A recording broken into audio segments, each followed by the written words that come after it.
প্রিয় দর্শক, অনেক অনেক প্রীতি ও শুভেচ্ছা। ত্রয়োদশ জাতীয় সংসদ নির্বাচন উপলক্ষে বাংলাদেশ টেলিভিশন চট্টগ্রামের বিশেষ আলোচনা অনুষ্ঠান প্রথম ভোটে আপনাদের স্বাগতম। এই মুহূর্তে দেশে এবং দেশের বাইরেই যারা এই অনুষ্ঠান দেখছেন তাদের প্রত্যেকেই স্বাগত জানাচ্ছি আমি শাহনাজ রিটন। আর আমার সঙ্গে আজকে যুক্ত হয়েছেন চারজন প্রথম ভোটার। তাদের সঙ্গে পরিচয় হই। শুরুতেই আমার ডান পাশ থেকে পরিচয় পর্বটা শুরু করতে চাই। আমি Abdullah Al Munir Rafi, bachelor of dental surgery, final year student, Chittagong ৮ আসনের একজন ভোটার। আপনি নিঃসন্দেহে প্রথম ভোটার হয়েছেন, আপনাকে অভিনন্দন। ভোটার আগে হয়েছি, বাট এটাই প্রথম ভোট দেওয়ার সুযোগ। আমি আবু তাসিম সামি, আমি চট্টগ্রাম মেডিকেল কলেজ চতুর্থ বর্ষে MBBS এ পড়ছি। আমি চট্টগ্রাম 16 আসন বাঁশখালীর একজন ভোটার, এবারেই প্রথম ভোটার হয়েছি। এবং আমার বাম পাশে দুজন ভোটার আছেন, একটু পরিচিত হই। আমি মোহাম্মদ সাজিদ রোহান, MBBS পঞ্চম বর্ষের ছাত্র, USTC মেডিকেল এবং মোহরা চট্টগ্রাম থেকে প্রথম ভোটার। আমার সঙ্গে আরেকজন আছেন প্রথম ভোটার। আমি শাহেদ হাওলাদার, চট্টগ্রাম মেডিকেল কলেজ থেকে MBBS শিক্ষার্থী, আর আমি প্রথম ভোটার চাঁদপুর 3 আসন থেকে। শাহেদ, আপনার কাছ থেকে প্রথম একটু শুনতে চাই, কেমন লেগেছিল আপনি যেদিন প্রথম নাগরিক হলেন, মানে অফিসিয়ালি যে প্রথম নিজেকে একটু মনে হয়েছিল যে আমি আসলে খুব গুরুত্বপূর্ণ ব্যক্তি এরকম? হ্যাঁ, মানে আমি যখন থেকে NID পাই, তো তখন থেকেই তো আমি একজন নাগরিক, মানে অফিসিয়ালি রাষ্ট্রের নাগরিক। কিন্তু এর আগে যখন আমি কোনো এক জায়গায় গিয়ে অফিসিয়াল ডকুমেন্ট হিসেবে প্রেজেন্ট করতাম আমার জন্ম নিবন্ধন, বাট যখন থেকে গিয়ে আমি আইডি কার্ডটা দিতে পারতেছি, তখন থেকে এটা নিঃসন্দেহে আমার জন্য মানে মানে অন্যরকম একটা অনুভূতি। মানে আর এবার গিয়ে আমি নতুন মানে প্রথমবার ভোট দেব, যেটা মানে একটা দেশের নাগরিকের সবচেয়ে বড় কর্তব্য বলতে পারেন। তো সেদিক মানে থেকে আপনার মতামতটা রাষ্ট্রীয় কাজের মধ্যে রিফ্লেকশন হবে এরকম। জি, সেটি একটা বড় সুযোগ। রোহন, আপনার কাছে কি সুযোগ মনে হয় সেটি? অবশ্যই, কারণ ভোট হলো আমি রাষ্ট্রকে এবং রাষ্ট্রের ভবিষ্যৎকে কীরকম দেখতে চাই, আমার মতামত এবং আমার ক্ষমতার প্রদর্শন জনগণ হিসেবে। অবশ্যই আমি বিশ্বাস করি রাষ্ট্রের পরিবর্তন এবং রাষ্ট্র চলমান রাখতে প্রতিটা ভোটারই একটা বড় ভূমিকা পালন করে। অনুভূতি শুনতে চাইছিলাম যে কেমন লেগেছিল প্রথম ভোটার হওয়ার পরে, অথবা প্রথম ভোটার হওয়ার পর আপনি ভোট দিতে পারেননি সম্ভবত। জি, যখন প্রথম আমরা NID নিই, মানে 2019 বা 18 সময়, তখন বাংলাদেশের এরকম পরিস্থিতি ছিল না যে আমরা একটা ভোট কেন্দ্রে যাব বা ভোটের দিন যে বের হব, সে সাহসটুকু হয়তো কোনো জনগণের ছিল না। দরকার ছিল না, ভোটের দরকার ছিল না, মানে ভোটার তো দরকার নেই, এটাও ছিল, ভোটের কোনো দরকার ছিল না। মানে আমরা রাতের ভোট, দিনের ভোটের গল্প শুনেছি, আমরা লাইলাতুল ভোটেরও গল্প শুনেছি। তো আমাদের খুব আক্ষেপ হতো যে এই NID কার্ডটা জাস্ট হয়তো কোনো একটা মানে পরিচয় পত্র ছাড়া আর কিছুই বহন করতো না। নানা সুযোগ সুবিধা অথবা নানা রকম অফিসিয়াল দাপ্তরিক কাজে আমাদের জন্য প্রয়োজন হতো, কিন্তু মানে আমাদের NID কার্ড বা ন্যাশনাল ID কার্ড যেটা আছে, যেটার মাধ্যমে আমরা ভোটাধিকার প্রয়োগ করব, মানে সেই ফিলিংসটাই কোনোদিন আমাদের মধ্যে আসেনি। কিন্তু সৃষ্টিকর্তার অসীম রহমত যে জুলাই আগস্টের 5ই আগস্টের গণ অভ্যুত্থান আমাদের সেই অনুভূতি, সেই সুযোগ করে দিয়েছে যে এই NID কার্ডের পরিচয় দিয়ে আমরা আমাদের মতামত এবং আমাদের দেশের যে আমাদের মালিকানা সেটা বুঝে নিব। সাবির কাছে একটু শুনতে চাই, কেমন ফিলিংস ছিল প্রথম ভোটার অথবা নাগরিক হওয়া? উনি বলছিলেন যে আসলে ভোটার হয়েছেন আগে, বা তার কাছে প্রথম ভোট এটা? আমার কাছেও প্রথম ভোট আসলে এটা। আমি কার্ডটা পাওয়ার পর আমার মনে হলো যে আমারও যে ওপিনিয়ন ম্যাটার করে আসলে রাষ্ট্র গঠনে, সরকার গঠনে, এটা আমার কাছে অন্যরকম মনে হয়েছে। ভোট দিবেন তো না? ইনশাল্লাহ। মানে কখন দিবেন, মানে ইচ্ছা, কোনো পরিকল্পনা আছে কি যে সকালবেলা যাবেন, দুপুরে যাবেন, এরকম? সকালবেলা গিয়েই দিব, আর্লি টাইমে, কিন্তু পুরোটা দেখার অনেক ইচ্ছা আছে। দেখবো মানুষের আমেজ। আমাদের মধ্যে প্রথমবার এরকম একটা উৎসবমুখর পরিবেশ আসলে আগে দেখিনি, এবারে দেখতে যাচ্ছি। মনের কাছে শুনতে চাই, পরিকল্পনা কি ভোটের দিনের? প্রথম পরিকল্পনা ভোট দেওয়া, দেন ভোটের পরিস্থিতি বোঝা। আমার যে ইচ্ছা শক্তি ভোট দেওয়া, ভোটের ফলে দেশের যে পরিবর্তন সেটা হচ্ছে কিনা সেই দিকে পরিলক্ষণ করা আমার মূল কাজ। আপনার কাছে কেমন মনে হয় যে পরিবেশটা কেমন থাকবে বলে আপনি আশা করেন? আসলে বিগত দিনের অভিজ্ঞতা তো খুব বাজে, খুব খারাপ অবস্থা ছিল। আশা করছি এবার একটা ফ্রি অ্যান্ড ফেয়ার ইলেকশন হবে, সেই দিকে তো ইসি আমাদেরকে আশ্বাস দিচ্ছে। দেখি সামনে কতদূর রাষ্ট্র আমাদের জন্য সে ব্যবস্থা করে রেখেছে। সাবির কাছে কি মনে হয়? আশা করি ইনশাল্লাহ পরিবেশটা ভালো থাকুক। আমরা এটা আশা করি। শায়দ কি এই গল্পগুলো কি শোনা গেছে যে গতবারে অথবা আগে যারা ভোট দিয়েছেন, আপনি যখন ভোটার ছিলেন না, কেউ একজন গেল বলছে না আপনার ভোট তো হয়ে গেল, এরকম হ্যাঁ, অনেক এইসব গল্প তো শুনেছেন। এবার কি এরকম হবে বলে কি আপনি আশঙ্কা করেন? মানে আমরা আশা করতে চাই যে এরকম কোনো ঘটনা হবে না, আর হোক এরকম ঘটনা আমরা কেউই চাই না। এটা আসলে তো ভোটও না, এটা আসলে যে আমরা যে এরকম রাষ্ট্র কাঠামোয় ছিলাম, এটা আসলে ভোট জিনিসটাই মানে এটা মিথ্যে হয়ে গিয়েছিল। তো যে তারুণ্য এরা এত রক্ত দিল, এত ঘাম জড়ালো, রাজপথে ছিল, সেই তারুণ্যের সেই আকাঙ্ক্ষা নিঃসন্দেহে বৃথা যাবে না। আপনি কি মনে করেন যে যারা এবার নেতৃত্বে আসবেন যোগ্য, তারা এরকম তারুণ্যের এই যে চিন্তাটাকে তারা মূল্যায়ন করবেন? হ্যাঁ, অবশ্যই তারুণ্যের যে শক্তি আছে সেই শক্তিটাকে আমাদের দেশ গড়ার কাজে লাগাতে হবে, এবং তারুণ্যের সাথে সাথে একই সাথে আমাদের যে অভিজ্ঞতা, বড়দের যে অভিজ্ঞতা, সেই অভিজ্ঞতার সমন্বয় করতে হবে। তারুণ্য এবং অভিজ্ঞতা যখন একসাথে হবে তখনই আমার কাছে মনে হয় যে একটা সুন্দর বাংলাদেশ আমরা পেতে পারি। রোহানের কাছে কি মনে হয় যে সামনের ক্যাবিনেট কেমন আসবে বলে মনে হয় আপনার কাছে? এটা জনগণের পালস বুঝবে, আমি আশা করি তারুণ্যের পালস বুঝবে? আমি আশা করি আল্লাহ যাদেরকে আমাদের ক্যাবিনেট নিয়ে যাবেন, জুলাই পরবর্তীতে 5ই আগস্টের জুলাই গণঅভ্যুত্থানের পক্ষের শক্তিটাই সবসময় এই ক্যাবিনেটে যাবে। এবং আশা রাখছি এই ক্যাবিনেট তারুণ্যের, শুধু তারুণ্যের কেন, প্রতিটা বয়সের মানুষের আশা আকাঙ্ক্ষা পালসকে বুঝতে চাইবে এবং বুঝবে। কারণ আমাদের একটা রাষ্ট্রের জন্য প্রতিটা বয়স, প্রতিটা ক্ষেত্রের মানুষই গুরুত্বপূর্ণ। তাই আমার আশা ক্যাবিনেটে যারাই যাবেন, তারুণ্য, মধ্যবয়স্ক, শিশু, সকলদের চাওয়া পাওয়াকে এবং তাদের পালসকে ধারণ করেই তারা ক্যাবিনেটে চালাবেন।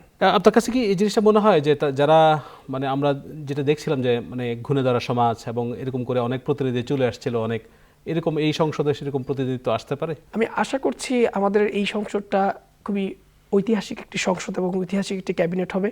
আশা করছি আমরা কোনো ধরনের অপ্রীতিকর অবস্থা যাতে আমাদের সংসদে না দেখি, এবং ইনশাল্লাহ আশা রাখছি আমাদের এই সংসদটা হবে, ত্রয়োদশ জাতীয় নির্বাচনের পরে সংসদটা হবে বাংলাদেশের ঐতিহাসিক একটি মাইল ফলকের সংসদ।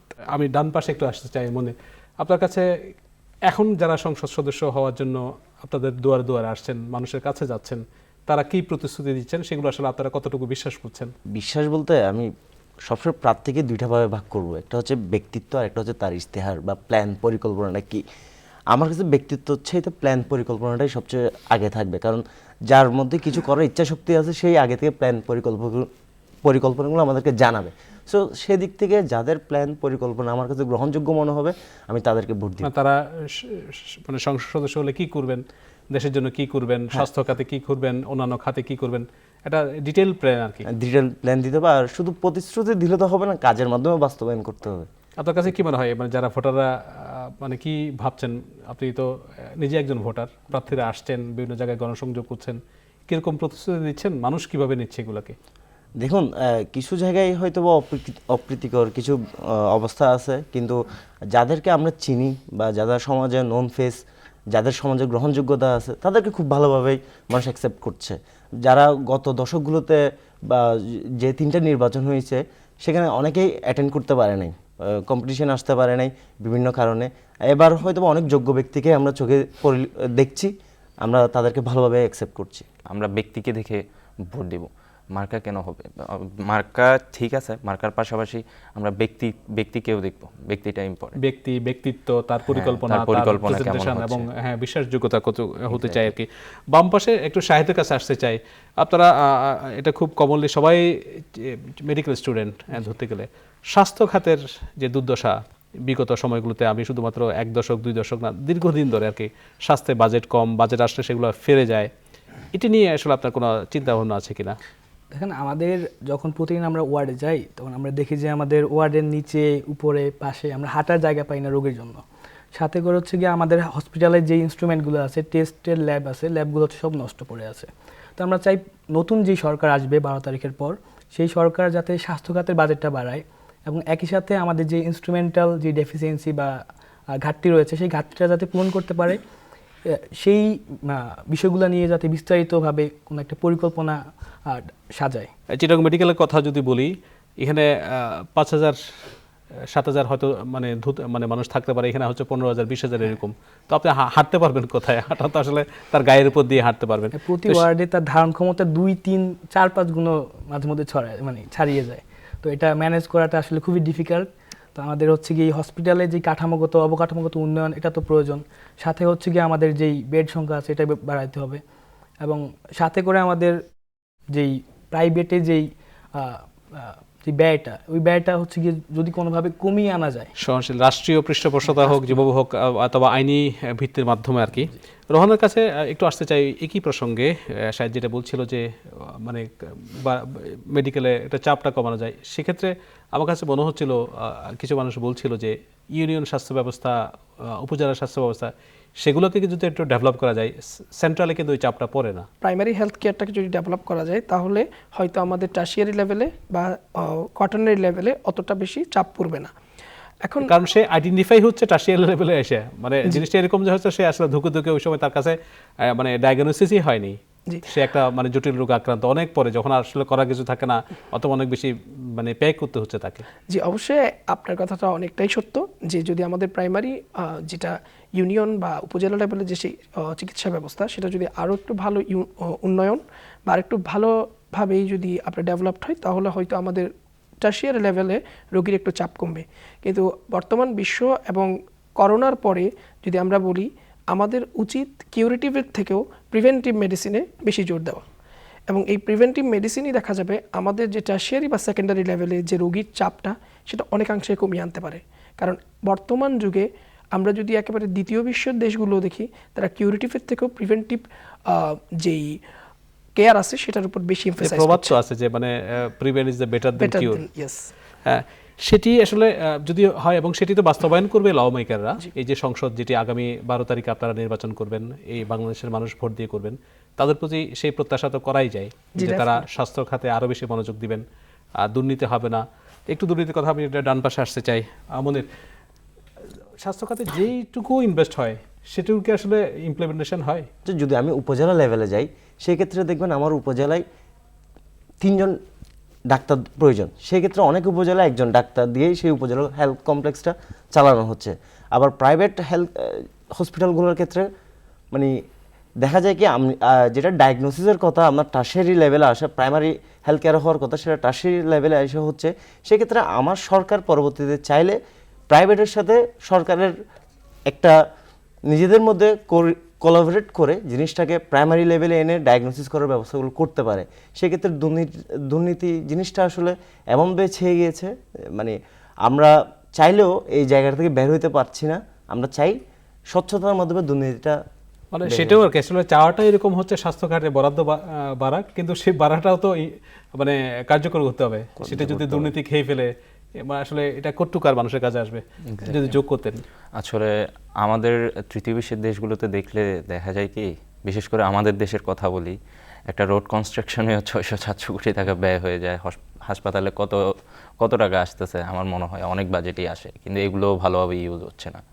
একটা বিল্ডিং অনুমোদন হচ্ছে 5 বছর আগে, 10 বছর লেগে যাচ্ছে করতে। এইভাবে এরই মিন টাইম, এই টাইমের মধ্যেই টাকাগুলো বিভিন্নভাবে বিভিন্ন মানুষে ভাগ হয়ে যাচ্ছে, যার কারণে আশাগুলো আমরা দেখছি একটা বালিশের দাম কত, একটা মানে খাটের দাম কত, এরকম করে নানা রকম দুর্নীতির মানে মহাবন্যা। এসব কারণে আসলে কোনো পদক্ষেপ নেওয়া হলে পদক্ষেপগুলো আসলে ভালোভাবে এমপ্লিফাই হয় না। তো আমরা চাই এগুলো হোক। একটু অন্য প্রসঙ্গে আছে যে ইস্তেহারগুলো এর মধ্যে যারা দিয়েছেন, আমি আমাদের কাছ থেকে একটু শুনতে চাই। ইস্তেহারগুলো যে সব দল দিয়েছে, ব্যক্তিগতভাবে প্রার্থীরাও দিয়েছে, সেটি আপনার কাছে মানে কতটুকু অ্যাট্রাক্ট করেছে আপনাকে?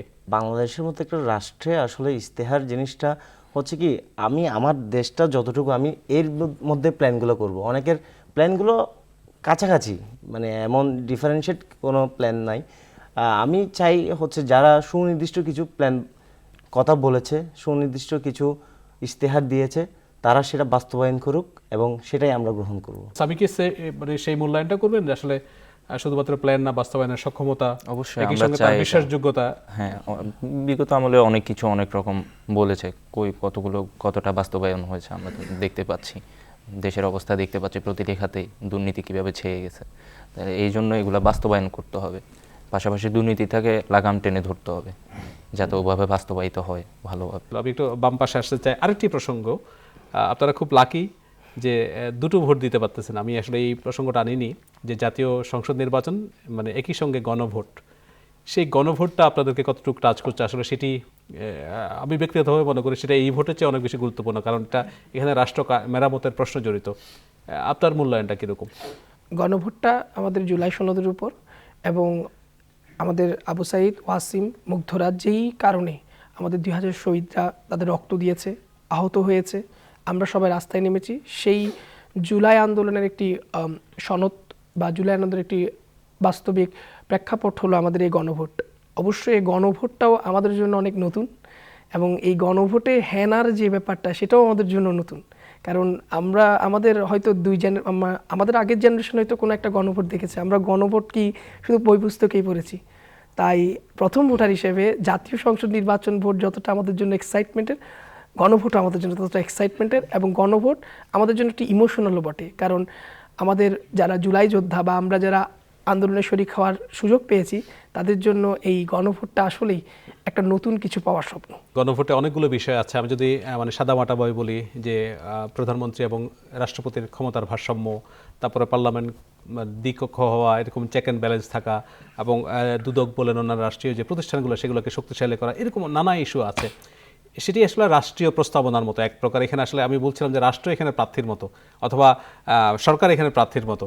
সেটি আসলে আপনাকে কতটুকু মানে স্পর্শ করেছে, অথবা বিষয়গুলো কতটুকু আপনাদের কাছে পরিষ্কার? এখানে হচ্ছে গিয়ে আমাদের রাষ্ট্রের মধ্যে যেই কাঠামোগত ভারসাম্যটা ক্ষমতার, আমরা বিগত সময়ের মধ্যে যে ক্ষমতা হচ্ছে এক জায়গায় কেন্দ্রীভূত ছিল, সেই কেন্দ্রীভূত থাকার কারণে হচ্ছে গিয়ে আমাদের জুলাই আগস্টে আমার হাজার হাজার ভাই বোনদেরকে হচ্ছে রাস্তার মধ্যে রক্ত ঝরাইতে হয়েছে। তো এই ক্ষমতার যখন ভারসাম্যটা হচ্ছে গিয়ে আমরা এক কেন্দ্র থেকে আমরা বিকেন্দ্রীকরণ করব, তখনই হচ্ছে গিয়ে রাষ্ট্রের মধ্যে কেউ হচ্ছে স্বৈরাচারী হতে পারবে না।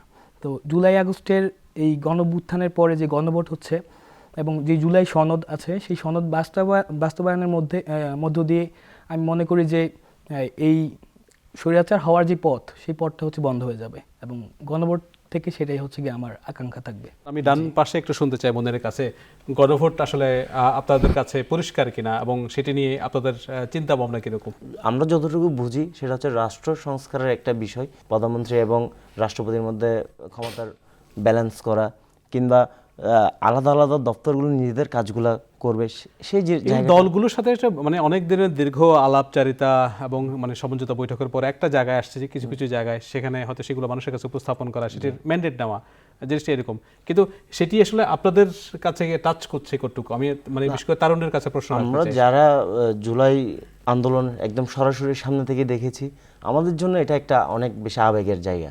আমরা চাইবো আমাদের জুলাই আন্দোলনের যেই আশা আকাঙ্ক্ষা সেটা এই গণভোটের মাধ্যমে বাস্তবায়ন হবে, সেটাই আমরা মনে করছি। সেটি কি শুধুমাত্র জুলাই আকাঙ্ক্ষা? সেটা তো আসলে সাধারণ মানুষের আকাঙ্ক্ষা, মানুষ যে আসলে যে ফেসিজম তৈরির যে পথটা রুদ্ধ হোক। আমি একটু সাবিক কাছে শুনতে চাই, এটা শুধুমাত্র যারা জুলাই সম্পৃক্ত তাদের জন্য কি গণভোট, মানে তারা আকাঙ্ক্ষা কি? জুলাই আসলে হয়েছিল পরিবর্তনের জন্য। এটা এমন না যে শুধু আমরা তারুণ্যের শুধু তরুণরাই চেয়েছে এমন না, সাধারণ মানুষ সবাই চেয়েছে। তো সবাই পরিবর্তনের জন্য এই রাস্তায় নেমে এসেছিল, এই সরকারকে প্রত্যাখ্যান করেছে, বিগত সরকারকে। তো আমরা চাইবো ওই পরিবর্তন, যেহেতু জুলাই সনদের মাধ্যমে যদি পরিবর্তনটা হতে পারে, আমরা অবশ্যই গণভোট, যেহেতু গণভোটের মাধ্যমেই হবে পরিবর্তনটা, আমরা এই জন্য গণভোট নিয়ে খুবই আশাবাদী যে পজিটিভ চেঞ্জটা যাতে হতে পারে আমাদের দেশের। মানে যে জন্য যে মুগ্ধরা জীবন দিয়েছে, ওয়াসিমরা যে বুক পেতে দিয়েছে, আবু সাইদ, মানে তাদের আকাঙ্ক্ষা ছিল যে আসলে যে রাষ্ট্র কাঠামো পরিবর্তন হোক, যে ফেসিজম তৈরির যে উৎপাদনের যে কারখানাটা বন্ধ যাতে আর না হোক। সেটি আপনাদের সেই চারজনেরই অনেকটা একই রকমের চাওয়া। গণভোট নিঃসন্দেহে এই ভোটের চেয়ে অনেক ক্ষেত্রে অনেক বেশি আবেগের, অনেক বেশি গুরুত্বের। সেই ভোটেও আপনারা সবাই অংশগ্রহণ করবেন, বাংলাদেশের মানুষ অংশগ্রহণ করবে। মোটামুটি আজকে আলোচনা ছিল এটুকুই। আপনাদের চারজনকে অশেষ অশেষ কৃতজ্ঞতা, ধন্যবাদ, এবং আমরা অভিবাদন জানাচ্ছি নতুন ভোটার হিসেবে আগামী দিনে 12 তারিখ যে ভোট দিবেন সেই জন্য। আপনাকেও ধন্যবাদ। দর্শক, কথা বলছিলাম নতুন কিছু ভোটারের সঙ্গে প্রথম ভোটের অনুষ্ঠানে। সেই প্রথম ভোটে তারা কিভাবে দিবেন, দেশ নিয়ে তাদের কি চিন্তা, সবগুলোই আজকে মোটামুটি কিছুটা হলেও টাচ হয়েছে। আমরা আশা করছি আগামী দিনে নতুন একটি বাংলাদেশ আমরা দেখব। সেই প্রত্যাশা নিয়ে এখান থেকে বিদায় নিতে চাই। যেতে যেতে বলতে চাই, আমরা চাই বৈষম্যহীন একটি বাংলাদেশ, আমরা চাই দায় এবং দরদের একটি সমাজ। আল্লাহ হাফেজ।